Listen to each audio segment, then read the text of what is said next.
David Popovici just blew away his old personal best in the 100 freestyle and went one of the fastest swims in history while scaring the world record. It was an absolutely loaded final of the men's 100 free, so let's break everything down. Before the final even started, the semifinals of this event were already action-packed and full of drama that really set the scene for the final the next night. Kyle Chalmers won the first semifinal of the event in a respectable 47-36, trailing him were Nander Namath and world record holder Pancham La in 47-7 and 47-8. Now normally finishing second and third in a semifinal of an event makes you a pretty safe bet to make it back in the top 8, and these two were also under the 47-9 that made it back in Paris. But semifinal 2 was crazy. David Popovici and Jack Alexey surged past the field over the back half of the race to both stop the clock in under 47 seconds. It was Alexey that got the touch by a few hundredths in this semifinal with a blistering time of 46.81 over Popovici's 46.84. That is not only a new PB for Alexey, but also a new American record, undercutting Caleb Dressel's mark from 2019 of 46.96. Behind these two titans, the rest of the semifinal was incredibly fast. How fast? Well, 7 of these 8 swimmers made it back for the final. Kyle Chalmers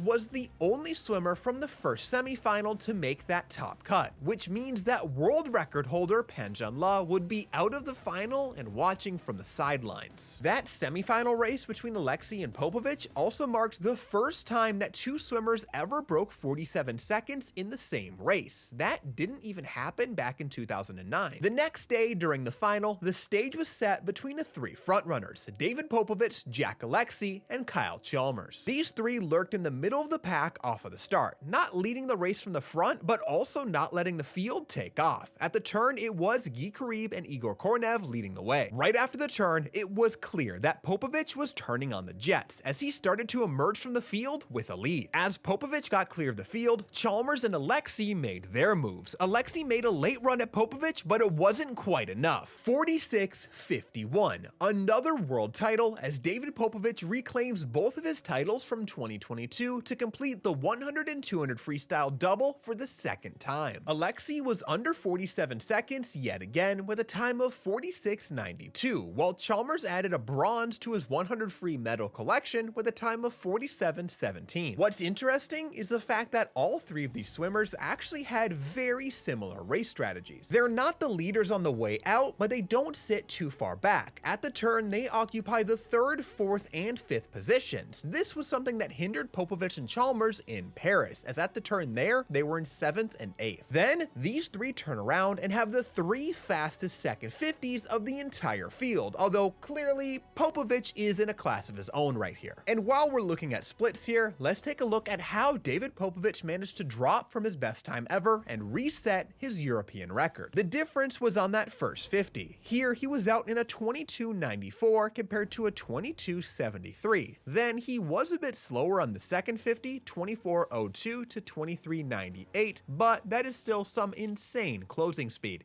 That 23.98 is the fastest second 50 ever, and I believe 24.02 is number 2. With a time of 46.51, this swim is the second fastest performance ever. Popovici's old best time of 46.71 also had that honor, but now it sits at number 3. With a drop of 0.2, Popovici has now put himself right on the edge of Pancham La's world record from last Paris, and when he set that, I thought that it was going to be a swim that would be virtually untouchable for a long time to come, so seeing it look so vulnerable so soon is shocking. Looking at the splits between the world record and Popovici's swim, things play out about how you would expect them to. Pan was out very fast in Paris, and he opens up a pretty big gap on Popovici, 22.28 to 22.49. Popovici closes a 10th faster, 24.02 to 24.12, but it's not quite enough. This swim out of David Popovici is absolutely insane, and I think him improving his opening speed really helped him get the win here. I was saying it in the lead up to this race, but in a field like this, you just can't let them get a huge lead on you, or else you're stuck right there in their wash. Popovici actually starts to make his move during the underwater phase after the turn as well. This is another big strategy to eliminate the impact of waves, get under them and then get ahead of them. With a swim like this, it's clear that Popovici now has the skills needed in order to hang with a fast final like this and go his absolute fastest when it counts. I mean, he was next to a 46.9 and a 47.1 and blew them away. I also want to go back and highlight that American record out of Jack Alexi in the semifinals. With that time, Alexi now elevates himself to the 3rd fastest performer ever and now stands a full 10th ahead of Cesar Cielo. It's kind of crazy that Cielo's world record stood undefeated for 12 years before it was broken by just 500ths, and now 3 years after that, he now sits as the 4th fastest performer ever. Alexi has now gone a 46-second 100 freestyle on 3 different occasions, and before this, it was only Pan and Popovici that had managed to do that more than once. With Alexi now joining that club, it seems like maybe swimmers are getting better at doing that more often, which could be interesting. Overall, this was an incredible race and one that I was absolutely looking forward to all meet. And with how deep this event has gotten on a global level, even the semifinals have become must-watch swimming to see just who makes it back for the final. What did you think of the race in the final of the men's 100 freestyle? And with that really fast time out of Alexi, how fast do you think he's going to go in the 50 freestyle later on in the meet? Let me know down below.